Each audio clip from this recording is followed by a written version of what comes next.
Olá, eu sou Mário Mas. Hoje eu vou estudar o livro Diretrizes para uma Vida Feliz, do médium Divaldo Pereira Franco, pelo espírito Marco Prisco. O tema de hoje é mau humor. Você é uma pessoa mal-humorada ou bem-humorada? Bom, de início, o Marco Prisco começa dizendo o seguinte: o mau humor que você cultiva terminará por transformar-se num hábito perturbador, que lhe trará distúrbios de várias ordem nos conteúdos físicos e emocionais. Então vemos aí, pela explicação, que é algo cultivado. E como que a pessoa cultiva? Imagina o seguinte: um indivíduo passa por uma entrevista de emprego e não entra.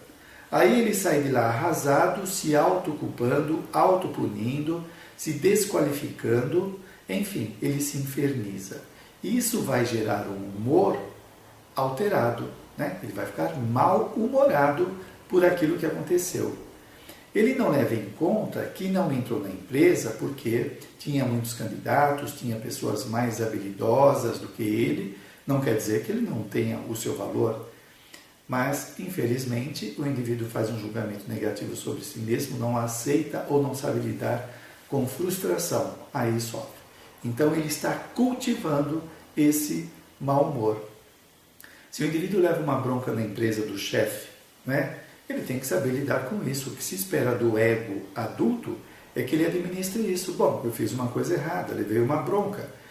O meu chefe exagerou, não deveria ter feito isso. Mas eu não preciso me martirizar, colocar para baixo, me desqualificar.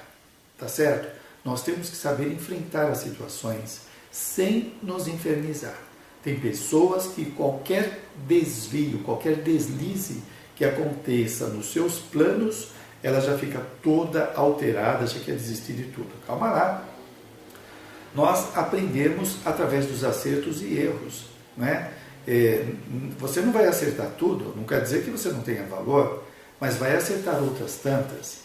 Então, ele fala aqui que esse mau hábito, né, de um indivíduo ficar cultivando, vai se alojando na personalidade. Ele fala aqui que se transforma num hábito perturbador. E aí qualquer coisinha que sai fora do eixo, está lá a pessoa tanto recriminando a sociedade, aqueles que causaram uma possível frustração nele, como a ele mesmo, né? Se negando, se subestimando. Então, cuidado com esse hábito, porque ele pode ser devastador na sua personalidade. O indivíduo tem que aprender a se tratar bem. Ele tem que saber que ele tem qualidades, limites. Não é? Tem horas que ele vai acertar e outras ele vai errar. E qual o problema? Aprende, continua seguindo a sua jornada evolutiva. Depois ele diz aqui que isso vai refletir como distúrbios na área física e emocional. Ora, se a pessoa fica mal-humorada, né, ela fica muito triste, ela fica muito para baixo, esse estado emocional perturbador vai refletir no corpo, vai somatizar. Então vai trazer alterações orgânicas que podem ser uma úlcera, problemas de pele, pode afetar o seu sono, trazendo insônia, por causa dessas emoções exaltadas, alteradas, que nós temos que saber equilibrar. Algumas pessoas dizem: mas eu sou assim mesmo, eu sou irritado, eu não tenho controle, isso é da minha personalidade. Espera aí. Quem está governando aí esse corpo é você, espírito. Você que tem que disciplinar as suas emoções. E não simplesmente se submeter às emoções que vão acontecendo como se você não existisse. Não, você está aí para evoluir. Né? Então, tem hora que você fica irritado? Sim, mas é uma irritação que você sabe administrar, não vai chegar na agressão. Tem horas que você está alegre, eufórico, e você também sabe controlar isso. Você vai brincar, vai dançar, mas você não vai sair dançando na rua e abraçando todo mundo. Isso é uma disciplina pessoal e não é nenhuma repressão. Depois ele diz aqui: quem se acostuma com o charco, olvida-se da beleza e da saúde que proporciona o planalto, que nós temos que aprender a buscar. O planalto, as alturas, sem onipotência, né? Porque aí já vem aqueles que acham que você está vivendo uma utopia. Não. Se você viver encharcado na materialidade, nas coisas somente terrenas, as coisas começam a perder o sentido. A vida perde o sentido. Bom, depois ele diz: torne a sua palavra gentil e portadora de mensagens edificantes. Olha que bacana isso. Se contrapondo àquela visão que algumas pessoas têm de que eu sou assim e quem quiser me ature, a pessoa não tem ideia de que isso está causando uma relação inamistosa com os outros. Quem que quer aturar uma pessoa mal-humorada? Quem que gosta? Parente às vezes tem que tolerar porque não tem outra alternativa. O marido suportar a esposa o marido, a mãe o filho, alguma coisa assim. Ou o empregador, o empregado e vice-versa. Agora, quem que suporta isso? A pessoa acha que é uma qualidade. Eu sou assim, tem que me aturar. Calma lá, você vive numa sociedade e tem que aprender a melhorar, porque nós estamos reencarnados para evoluir. Então ele diz aqui: torne a sua palavra gentil. Em vez de chegar para a pessoa e falar: pega isso daí, traz para mim. Por favor, você pode pegar isso e me trazer na minha mesa? Você gera na pessoa uma simpatia, um respeito. Quando você a maltrata, ela vai ter uma reação emocional. Mesmo que ela não manifeste porque não quer perder o emprego, porque você é o patrão dela, ela vai exteriorizar uma energia de raiva, de ódio que vai afetar o seu corpo. E sabe o que vai fazer com o seu corpo?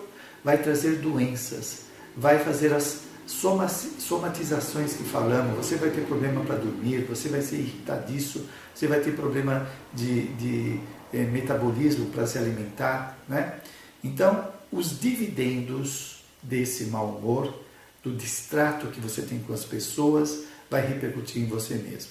Então nós temos que aprender a ser gentis, como ele fala, e portador de uma mensagem edificante.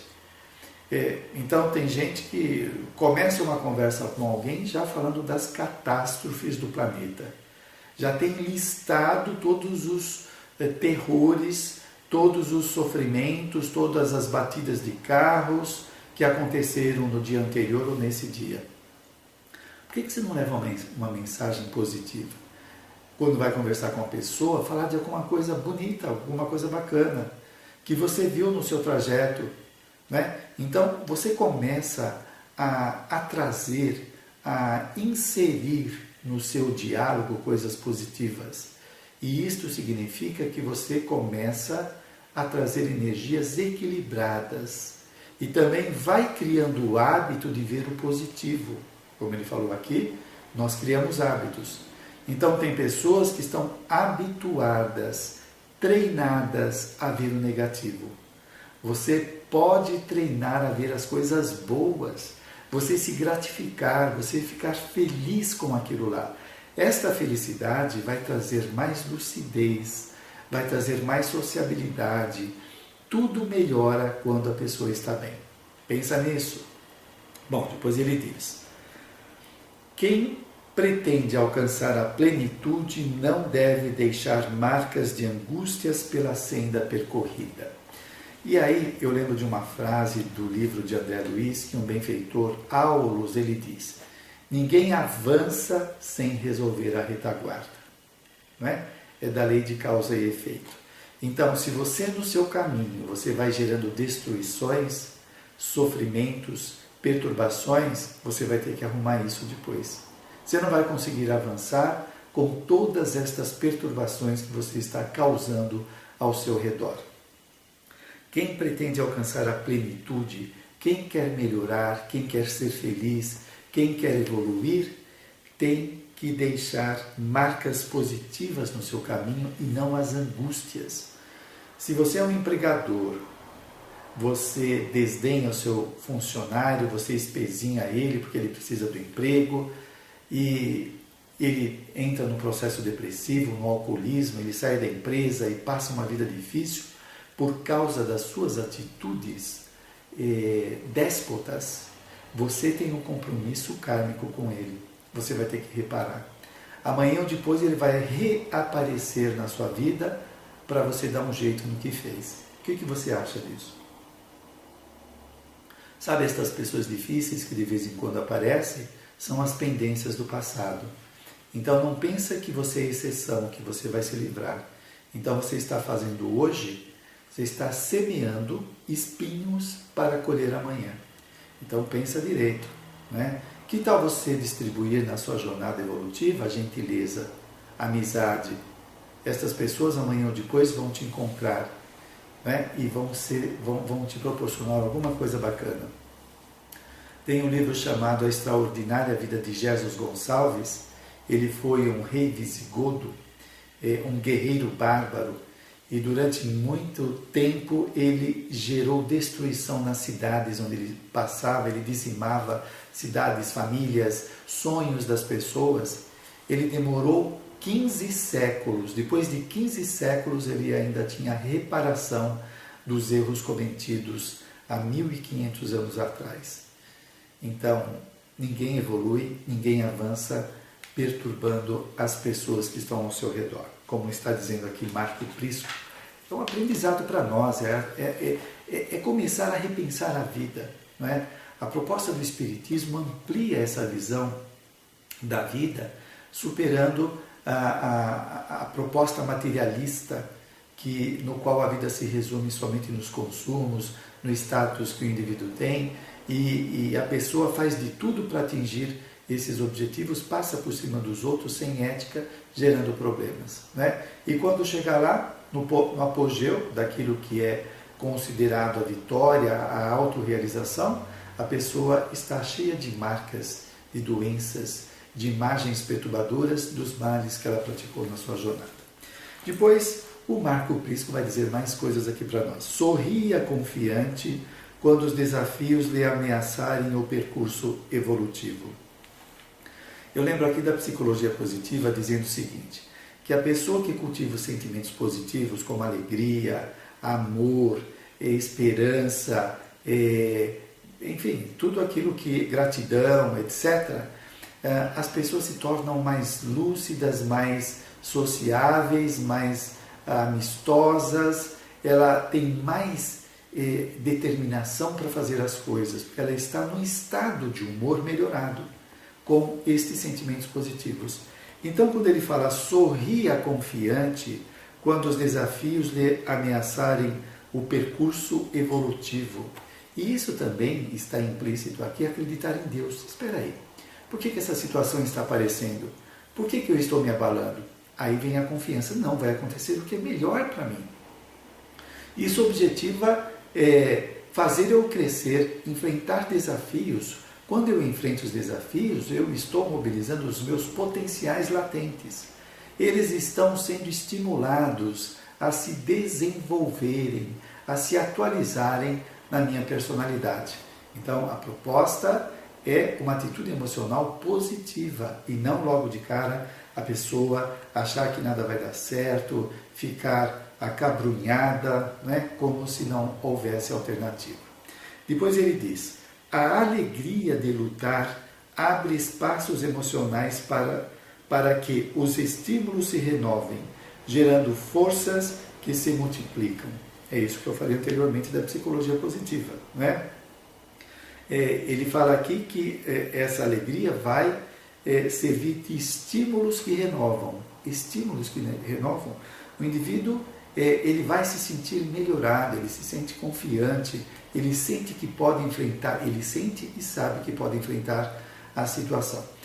Isso quer dizer o seguinte, esse estado emocional faz com que ele fique num estado de recursos psíquicos, ou seja, ele tem mais acesso às suas memórias, mais acesso à sua inteligência, a concatenar as ideias, a raciocinar em cima do que está acontecendo de forma mais clara do que a pessoa que está perturbada, que ela não tem muitas alternativas. Por quê?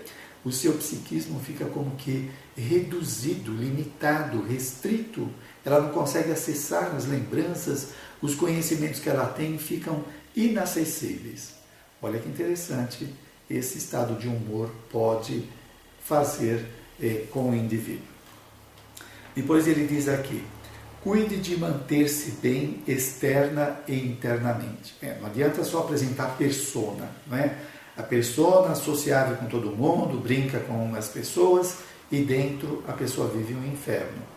Ela não vai se suportar.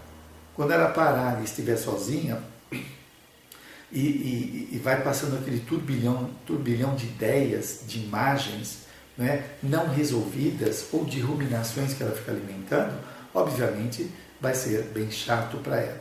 Então, vamos aprender a mostrar uma imagem social bacana, né, amistosa, e ao mesmo tempo cultivar isso dentro de nós, cultivar alegria, cultivar as boas lembranças e não ficar detido no passado em lembranças amargas, como muitas pessoas gostam de fazer. E ele diz aqui, quando alguém se ama, proporciona-se recursos de bem-estar decorrente das paisagens íntimas que devem ser ricas de beleza. Bom, aqui já lembramos da proposta de Jesus que propôs ao indivíduo amar o próximo como a si mesmo. Então, como que você cuida de si mesmo? Você fica se comparando com os outros? Você fica dizendo que o que você conhece ou as coisas que você faz não são importantes? Você acha que você está se respeitando assim? Que está se amando? Não é? A gente poderia dizer que o autorrespeito é uma expressão do auto-amor. O autorrespeito, a autoconfiança, a autoimagem positiva, tudo isso decorre do amor que o indivíduo tem para consigo mesmo. Para você se amar, você não tem que ser especial. Você não tem que fazer coisas extraordinárias para merecer o seu amor. Você tem que se amar pelo que você é, uma centelha divina, um espírito em evolução. Se é um espírito em evolução, você ainda comete erros e comete acertos. E qual o problema? É isso que vai incrementando o processo evolutivo do indivíduo. Tem pessoas que cometeram um deslize, que fez uma coisa errada, pronto, ela não gosta mais dela, ela acha que é uma pessoa execrável, que não tem valor. Tem pessoas que se autodenominam como sendo lixo, eu sou um lixo, só porque alguma coisa não deu certo. Calma lá, tenha paciência com você. Você não tem paciência com os outros? E não. Com você por quê? Isso não quer dizer que você vai ser super condescendente com seus erros. Não é isso. Não, é reconhecer, não consegui fazer tal coisa. Não tenho habilidades para fazer isso. Não quer dizer que eu não tenha valor. Eu tenho os meus valores, eu sei fazer outras coisas. Não é? Então, este auto-amor, como propôs Jesus, é importante. Quando a pessoa se ama, se respeita, aceita os seus pensamentos, as suas emoções, o seu comportamento, ela sabe entender o outro. Aí sim, ela está preparada para amar o outro. Quando ela não se ama, o que ela dá para os outros? A sua sombra. O que é a sua sombra? As suas perturbações, tudo aquilo que ela nega em si mesma, dependendo da imagem ideal que ela tem de si mesma. Então, quando nós nos amamos, ficamos aptos para amar o próximo. E quando amamos o próximo, estamos amando a Deus, porque estamos amando a sua criatura. Olha só que interessante, não é? Jesus falou amar ao próximo como a si mesmo. Antes disso, ele falou que devemos amar a Deus acima de tudo e ao próximo como a si mesmo. Então, estamos fazendo o caminho de amar a si mesmo, amar ao próximo e amar a Deus. Bom, vamos continuar aqui. Ele fala, então, quando alguém se ama, proporciona recursos de bem-estar decorrente das paisagens íntimas que devem ser ricas de belezas. Bem-estar. Bem-estar. O indivíduo se sentir num estado de gratificação, num estado de esperança, numa expectativa positiva, que gera uma certa euforia que se administra bem. Ele se sente motivado para fazer as coisas e não desanimado, sem ânimo, sem vida para fazer as coisas quando ela está mal-humorada.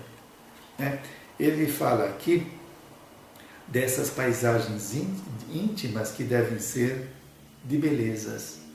Quais são as imagens que você guarda dentro de você e fica de vez em quando evocando?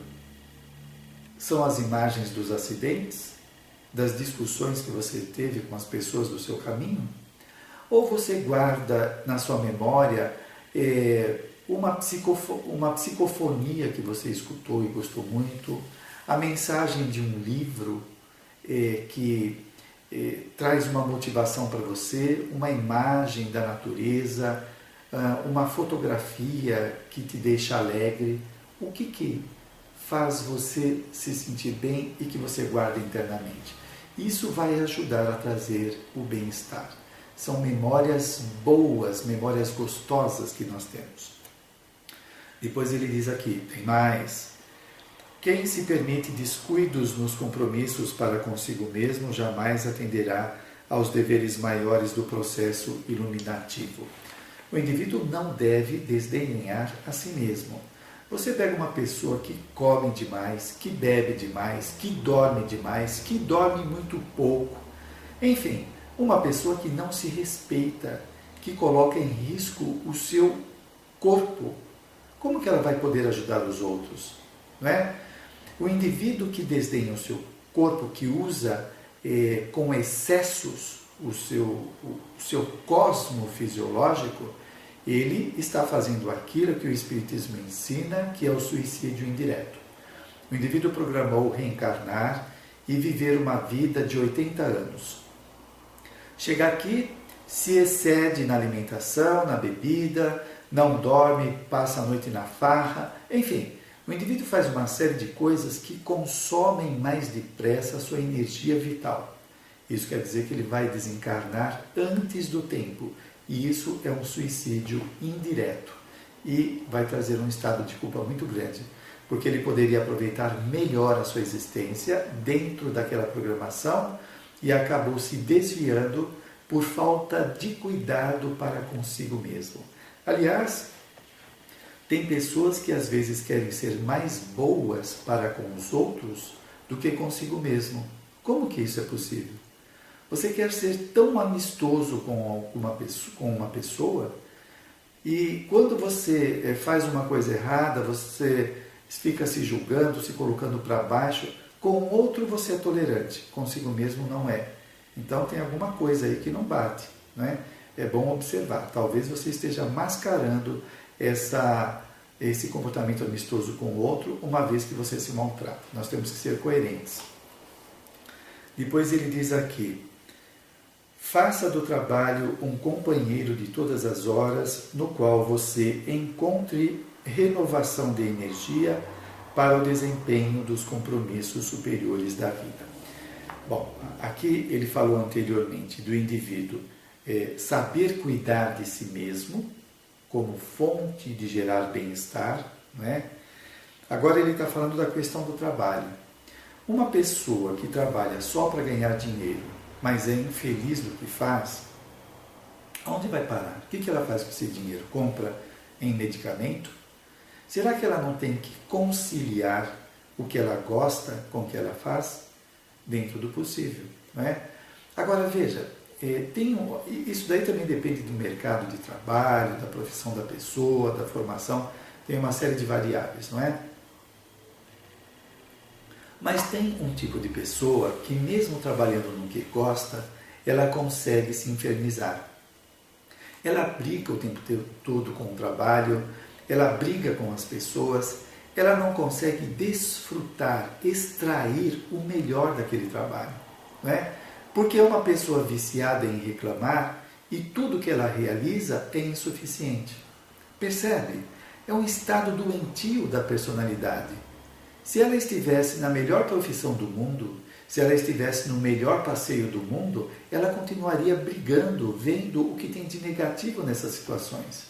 Então você veja aí que é um problema de personalidade. A pessoa tem que aprender a ver as coisas boas que estão ao seu redor. E por quê? Isso já é fonte de bem-estar, de alegria, de motivação.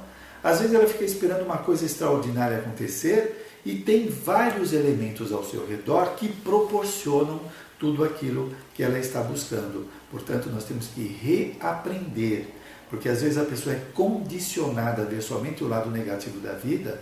Você pega uma criança que está na casa brincando E a mãe está reclamando do marido que vai chegar daqui a pouco, porque o casamento é difícil, porque que eu fui fazer isso, não deveria, daqui a pouco ele chega, é aquela briga, e a criança vai assimilando isso. Casamento, relacionamento, só traz briga, só traz sofrimento. Aí chega o pai, começa a reclamar do empregador, do metrô, que estava cheio, das dificuldades, que não adianta trabalhar, que ele é explorado. Mais informação na cabeça da criança. Trabalhar traz sofrimento, a pessoa não se realiza, todo mundo explora. Aí ele vai crescendo, aprendendo a ver somente o lado negativo da vida. Provavelmente, quando ele começar a interagir com as pessoas, buscar um emprego, uma namorada, ele vai ter um relacionamento um pouco difícil por causa disso que aprendeu. Se ele for um espírito mais maduro, ele consegue transcender, ele consegue ir além daquilo que ele escutou em casa, ele filtra, né? Agora, se é uma pessoa que não tem muito desenvolvimento pessoal, ela vai levar para o seu emprego essas ideias de exploração e vai ter uma relação complicada. E no namoro também, ela vai entrar com o pé atrás. Ah, minha mãe sofreu muito, meu pai com casamento, deixa eu ficar com o pé atrás. E esse pé atrás quer dizer que ela não é inteira no relacionamento. Aí não dá certo o relacionamento, aí ela conclui, está vendo que meus pais tinham razão? Mas ele não percebeu que foi ele que levou os seus tormentos no relacionamento, né? Atenta nisso, porque você pode estar achando que algumas coisas na sua vida não estão acontecendo como se a vida estivesse conspirando contra você, e não, é você que está conspirando contra as suas realizações. Continuando aqui com Marco Prisco, todo aquele que tem preenchidas as horas com realizações enobrecedoras jamais dispõe de tempo para queixas, a depressão, os conflitos perturbadores. Bem, ele fala aqui as suas horas preenchidas com coisas enobrecedoras. É diferente do indivíduo sair do trabalho e passar no boteco, se alcoolizar, ficar alterado, ficar obsediado, algum obsessor lá que gosta da bebida vai se acoplar a ele, ficar escutando o que outras pessoas alcoolizadas estão dizendo, reclamando da vida, xingando, né? Ou pensando só em sexo. Então, desse modo, o indivíduo está se enchendo de informações perturbadoras. Diferente do que ele propõe aqui, de realizações enobrecedoras que trazem bem-estar, confiança, né? O indivíduo se sente participante de alguma atividade construtiva no qual ele se sente bem. Então, neste caso, a pessoa vai ter uma atitude diante da vida, por conta dessas realizações positivas, mais construtiva, mais participativa, né? Não vai ser uma pessoa medrosa que se encheu de ideias negativas e que tem medo de viver. Não, ela confia, ela sabe que o melhor pode acontecer, porque ela trabalha em projetos edificantes, né? E também o que ele fala aqui é que a pessoa ela não fica depressiva porque ela está fazendo coisas construtivas. O indivíduo que fica entregue às suas lembranças perturbadoras, às conversações negativas, né, que foge dos acontecimentos da vida, e isso vai adoecendo a alma, como diz a psicologia. O indivíduo vai ficando depressivo, né, porque está cheio de coisas não digeridas dentro dela. Então, é uma pessoa que não sabe enfrentar situações, não tolera a frustração, não sabe lidar com perdas de emprego, perda de algum objeto. Então, tem uma série de coisas que ela não sabe lidar, que vai gerando esse adoecimento na personalidade, né? Bom, depois ele diz, quem vive à procura de repouso injustificado perde os melhores momentos da existência. Bom, levando em conta que nós reencarnamos para evoluir, e não para ficar deitado numa rede balançando o dia todo, o nosso tempo é preciosíssimo. Então, aquele que aproveita o tempo para melhorar a si mesmo e ao seu meio social, está fazendo realizações que vão trazendo estados de bem-estar, de confiança, de participante da vida, que todo conhecimento intelectual ou todos os bens materiais são insuficientes para gerar o bem-estar subjetivo que o indivíduo está experimentando, né? Então, algumas pessoas, infelizmente, acham que a vida é só descansar. Elas buscam brechas no emprego para se afastar, para ficar assistindo televisão, para ficar na beira da praia. Outros esperam a aposentadoria para ficar na beira da piscina. Isso quem tem dinheiro. O outro para ficar na beira da praia, tomando sol o dia todo.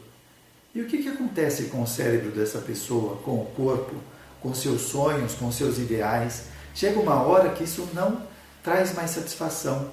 Aí ele precisa ficar buscando alternativas, né, para tentar trazer algum sentido na sua vida, porque ele perdeu o sentido. Chega uma hora que aquilo lá não sacia mais.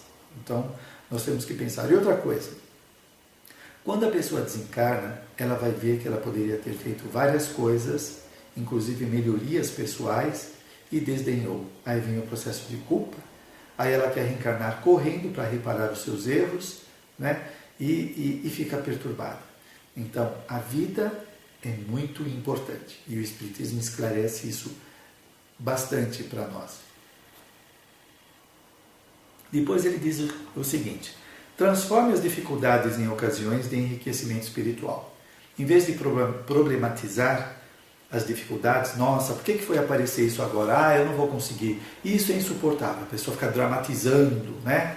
Puxa vida, ela está alterando, ela está aumentando aquilo como se fosse uma coisa intransponível. Como ele propõe aqui, é transformar a dificuldade em ocasiões de enriquecimento espiritual. O que esta situação que apareceu vai me ensinar? O que eu vou aprender com isso daí? Ora, se Deus é onisciente e tudo sempre caminha para o melhor, estes acontecimentos não são gratuitos. Nós temos que mudar a leitura.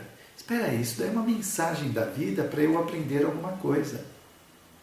Então, desse modo, o indivíduo tem uma postura construtiva, positiva diante da vida, em vez de ficar afastando tudo aquilo que aparece como se fosse um estorvo, e são possibilidades para o seu melhoramento pessoal. Depois ele diz: sem os percalços e problemas do cotidiano, que devem ser superados, ninguém consegue ultrapassar a barreira dos próprios limites. Quando nós estamos enfrentando problemas, dificuldades, olha só, estamos colocando em ação as nossas capacidades.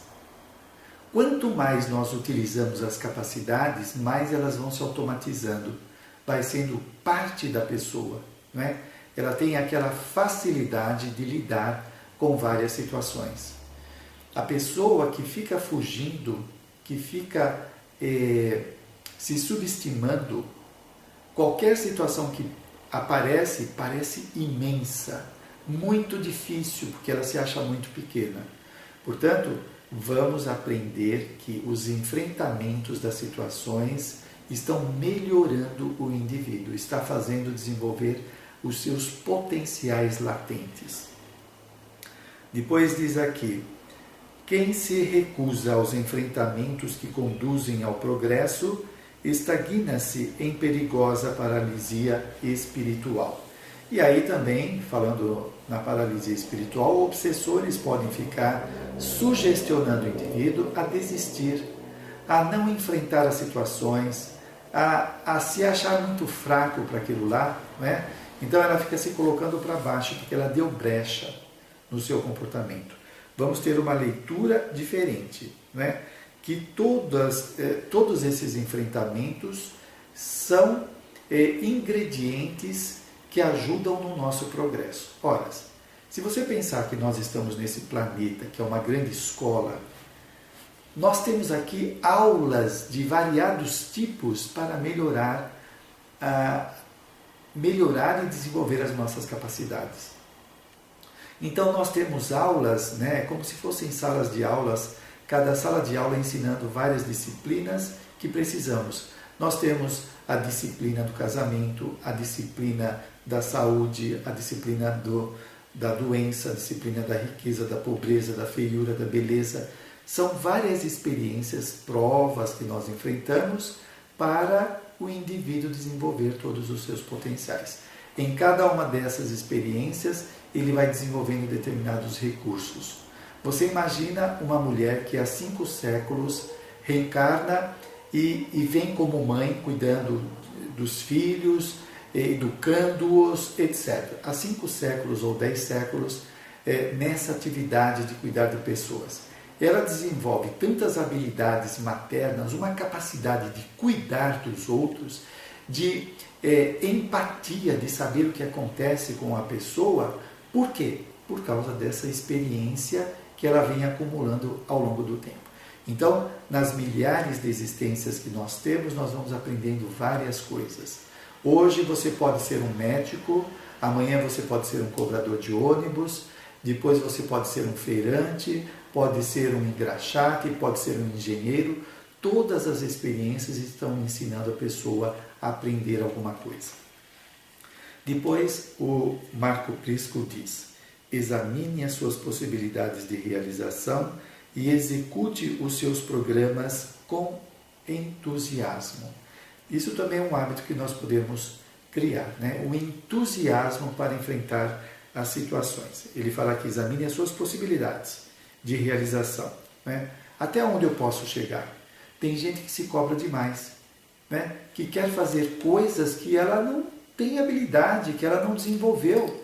Então, ela pode ter dificuldades porque ela exige demais de si mesma e depois ela fica se cobrando. Então, espera, eu posso chegar até aqui, né? Eu consegui, bacana, não consegui, não tem problema. Eu vou me esforçar mais para ir adiante. Então, é o indivíduo dar conta das suas possibilidades. Depois ele diz: cada pessoa tem as suas próprias necessidades e aspirações.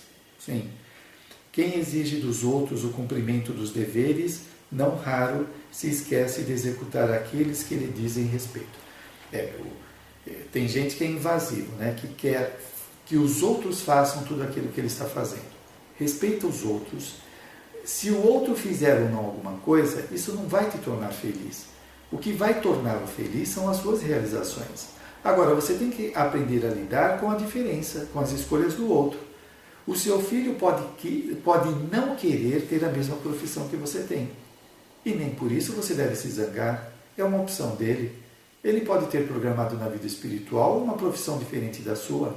Agora imagina que você exija, e tem pais que fazem chantagem. Se você não fizer, você está me frustrando, você está me decepcionando, me esforcei tanto para te colocar na faculdade, e quer que o filho seja uma cópia dele. Respeite ele, porque ele é uma individualidade, ele não é uma extensão sua. Se você já se realizou na sua profissão, que bom.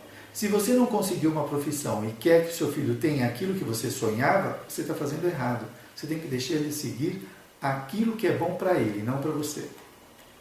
Bom, depois ele diz aqui: valorize o milagre das horas, delas utilizando-se com sabedoria. A hora é muito importante, né? A nossa estada no planeta tem um objetivo que é o nosso crescimento. Então, como estamos aproveitando a nossa hora? O tempo não passa porque é imutável. Todavia, aqueles que transitam sob as exigências do relógio não se podem permitir o prejuízo de não lhe considerar o valor. O tempo, como ele diz aqui, é imutável. Nós estamos no grande hoje, né, da eternidade. Agora, nós temos compromissos. Se você está numa empresa, você tem um compromisso para entregar um relatório, algum trabalho que estão esperando. Para aquilo, dar continuidade a outro processo, né? A nossa estada no planeta também, né? O tempo é importante para as nossas realizações. Você pode ter pedido para reencarnar e ter uma vida de 50 anos para você conseguir realizar determinado projeto. Agora, se você usa mal o seu tempo, chega nos 50 anos, você nem começou. Percebe como é importante? E se você realiza aquele projeto, aquilo vai te trazer uma gratificação muito grande. Você vai se sentir realizado, feliz. Quem permanece aguardando sem nada fazer, desperta tardiamente para a realidade perdida. Aí não adianta mais. Quando passou o tempo, puxa vida, eu poderia ter feito tantas coisas e não fiz. Pois é, já foi. Então, vamos aproveitar. Não quer dizer que nós vamos neurotizar a nossa hora, o nosso trabalho, mas saber aproveitar. E ele diz, seja sutil onde se encontre, porque todos necessitam um dos outros. Desculpa, ele fala, seja útil onde se encontre, porque todos necessitam uns dos outros. Seja útil, sem dúvida, nós precisamos. Imagine na sua casa, não é? A sua esposa está fazendo alguma coisa, o seu marido, ambos podem se ajudar de forma útil. Agora, imagina que uma das pessoas lá está exausta de tanto trabalhar, ou exausto, e o outro está no sofá assistindo televisão. Espera aí, vamos tentar ser útil. Não acontece isso nas empresas hoje, onde deve haver cooperação? Você termina o trabalho e vai ficar de braço cruzado enquanto o do lado está se matando de trabalhar? A visão nova é que você vai ajudar, você é cooperativo, não é? Quando você distende mãos amigas em favor de alguém, está contribuindo para que o processo de enriquecimento da vida se torne mais fácil e produtivo. E isso também significa o indivíduo sair do egocentrismo, sair da centralização do ego. Porque tem gente que acha que o mundo gira ao redor dele e não consegue ir ao encontro do outro, não é? Então, quando você distende mãos amigas em favor de alguém, está contribuindo para que o processo de enriquecimento da vida se torne mais fácil e produtivo. Então, nós estamos indo ao encontro do outro, estamos permutando valores, estamos gerando simpatia, sociabilidade, que vai resultar numa melhora do próprio indivíduo no contato com os outros. Quem se recusa a ajudar emaranha-se em doentio mecanismo de isolamento emocional. Claro, o outro também vai ter olhos de reserva para aquele que se nega a ajudar. Bom, chegamos no fim desse belo livro. Sugiro que você o consulte, Diretrizes para uma Vida Feliz, de Marco Prisco. Espero que tenha servido para suas boas reflexões. Até o próximo encontro. Até lá.